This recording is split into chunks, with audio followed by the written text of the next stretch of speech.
من هو أول رجل دخل الإسلام؟ أبو بكر الصديق. عرفتها إزاي؟ أنا حافظ قرآن أنا أزهري أصلا. حافظ قرآن؟ حافظ قد إيه طيب؟ خاتم. خاتم؟ طلعت على قناة الرحمة مرتين. وطلعت على قناة الرحمة مرتين؟ أنت بتهزر ولا بتتكلم بجد؟ والله بتكلم بجد. طب أنا عايز بقى أسمع حاجة الناس اللي بتتفرج عليها على الفيديو دلوقتي، سمعهم حاجة كده من صوتك. ماشي. أعوذ بالله من الشيطان الرجيم. بسم الله الرحمن الرحيم. فكلي واشربي وقري عينا فإما ترين من البشر أحدا فقولي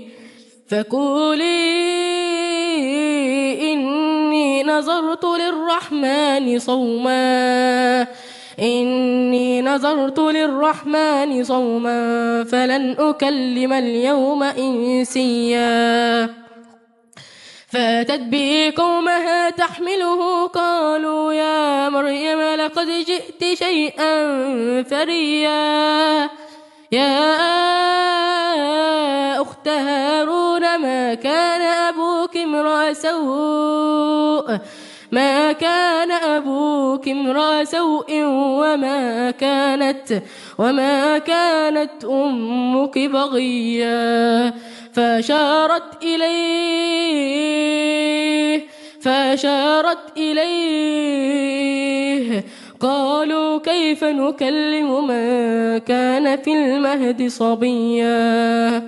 صدق الله العظيم. الله عليك بجد. أنت عندك كام سنة؟ 15. 15 سنة وخاتم؟ ما شاء الله عليك. اسمك إيه؟ كريم إبراهيم شوقي. منين يا كريم؟ من طنطا. أحسن ناس والله، وأنت بجد تستاهل مليون جنيه. مليون جنيه، أنت تستاهل مليون دولار. حافظ أناشيد برضه. حافظ أناشيد؟ طيب سمع كده أي حاجة. سأقبل يا خالقي من جديد كما أنت مني لا تريد وأرجو إذا أنت تقبلني جنان الخلود ومنك المزيد. صفيتك ربي فأمهلتني وتسترني رغم أني عنيد لأنك ربي غفور ودود رحيم بكل الورى والعبيد. أتيتك يا خالقي باكيا ودمع الأسى كل حين يزيد. فقد قلت في الله لا تقنطوا وإن تعف عني فذا يوم عيد. ما شاء الله عليك بجد، ما شاء الله عليك. ان شاء الله الفيديو ده بص هيكسر الدنيا. قبل ما نقفل الحلقة بقى، عايز تقول حاجة للناس؟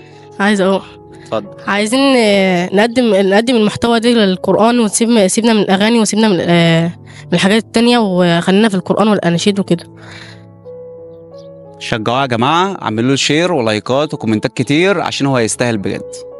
حبيبي.